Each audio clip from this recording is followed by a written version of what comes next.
സ്റ്റീമായി ചെയ്യുമ്പോൾ 100% തുടങ്ങണം.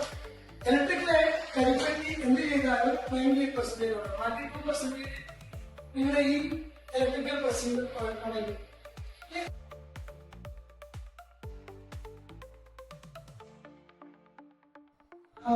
ഈ വൈറ്റ് വേഴ്സ്റ്റ് എല്ലാവരും വരുന്നത് heavy weighted iron box iron പണി.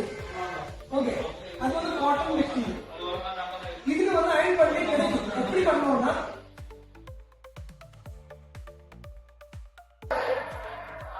உங்களோட heavy stocks material traditional electric iron box பண்ணும்.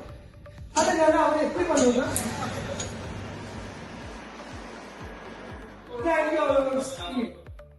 ഈ സ്പീഡ് അത് ഓക്കെ. ബട്ട് സെയിം മെറ്റീരിയൽ உங்களுக்கு பண்ணணும்னா because അതുകൊണ്ട് അയൺ பண்ண heavy plating weights and heats immediate transfer ആകും. பட் இது அப்படி இல்ல. இதுல வந்து என்ன, இது கிடைக்குள்ள கூட இந்த ஸ்டீல் வெளியில வந்துச்சுதான் போகும்.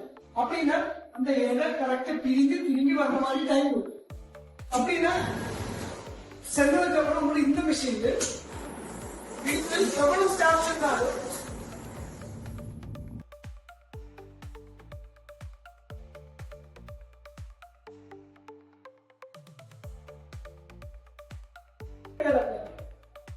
அதெல்லாமே இந்த மென்னாலி நிகாரி பசங்க இருக்கு. அவங்க என்னன்னா யாரையோ காமிக்கிறது இந்த மாதிரிதான் ஓடும்.